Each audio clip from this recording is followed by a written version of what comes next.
Adolescence is not just a time of discovering who you are. It is also a time of discovering who you want to be and what path you want to pursue. And no movie better captures both the dizzying high and the absolute terror of that better than Whisper of the Heart. Too many movies about adolescence fall into the same banal pattern. The characters go to school, get involved in some shenanigans, get in trouble, make mistakes, learn from their mistakes, and enter the next stage of life a little smarter and more aware than they were before. But they display adolescence as its own story rather than as a part of a larger story.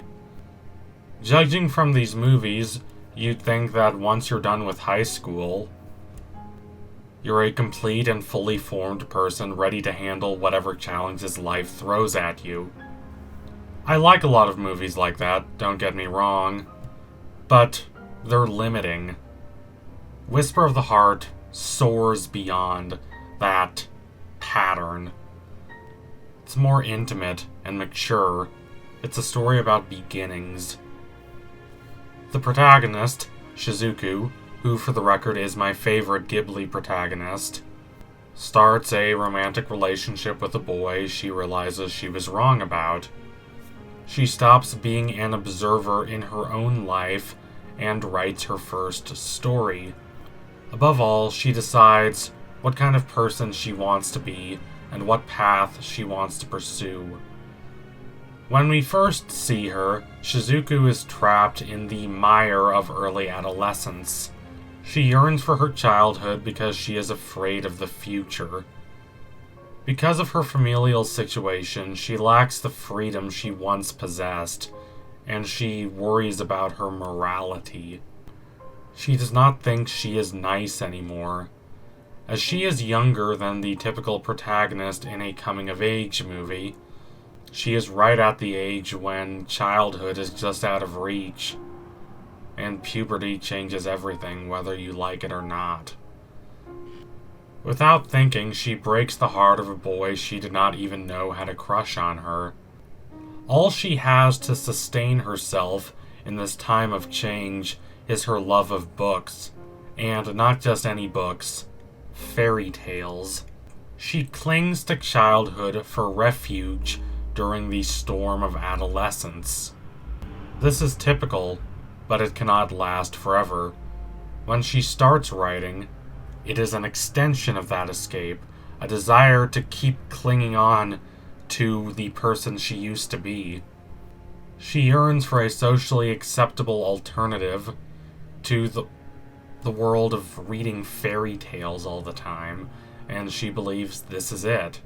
What she does not anticipate is the extent to which this will transform her sense of self. Before, she did not have a coherent identity, but now she has something to which she can commit herself. She is a writer, a person capable of transforming the ordinary into the extraordinary, a person capable of bringing stories into material existence. Yet she is not pretentious about it.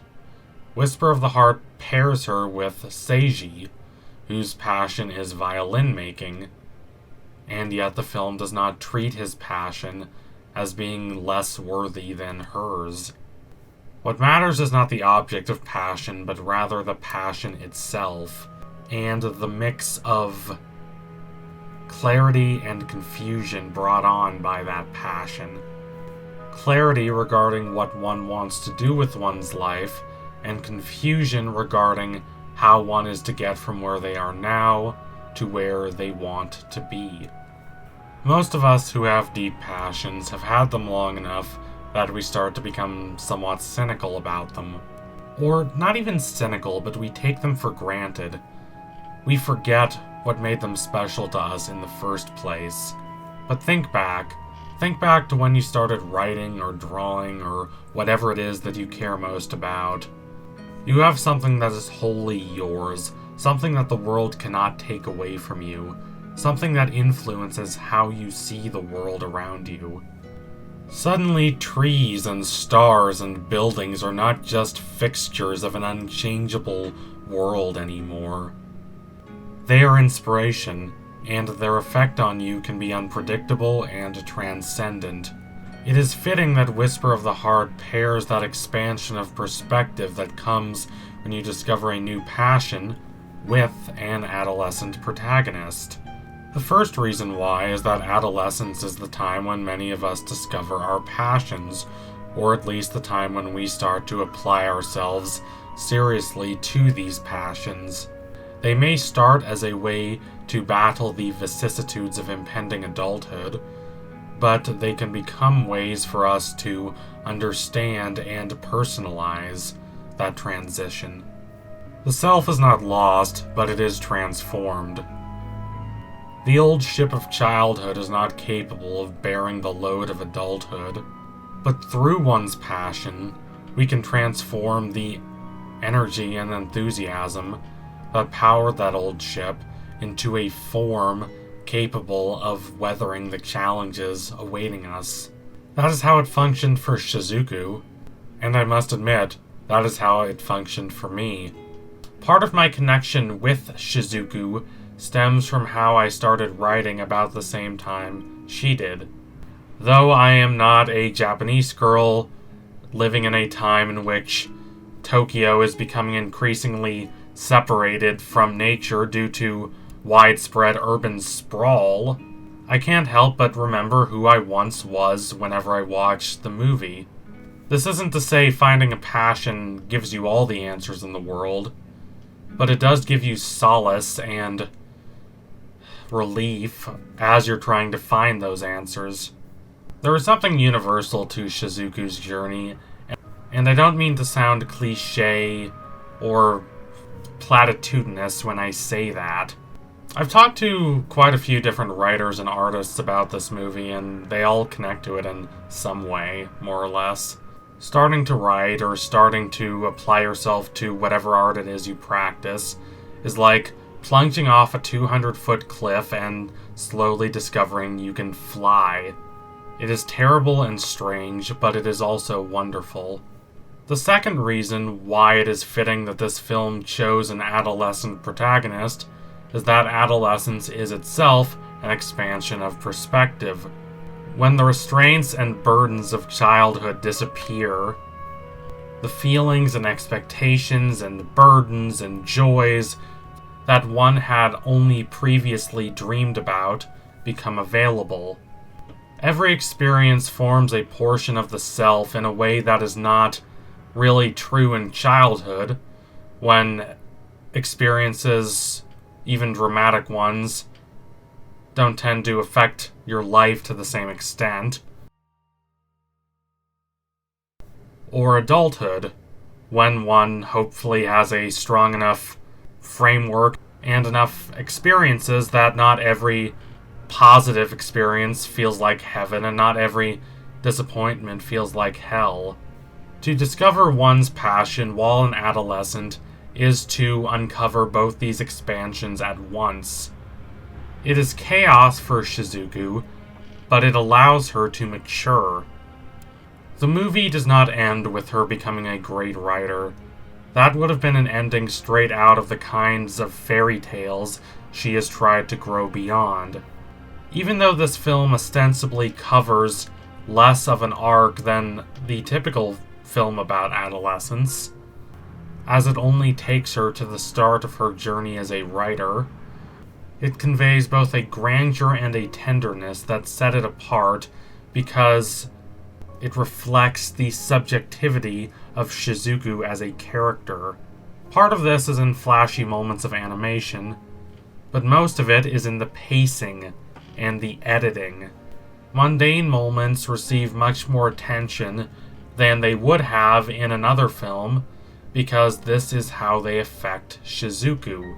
As she writes her novel, she has the license to absorb and contemplate the world around her, entering an elevated state. She daydreams about her book in class, and she writes into the late hours of the night.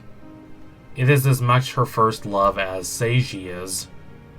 A lesser story would have either mocked her or lauded her for her singular focus, but Whisper of the Heart does neither.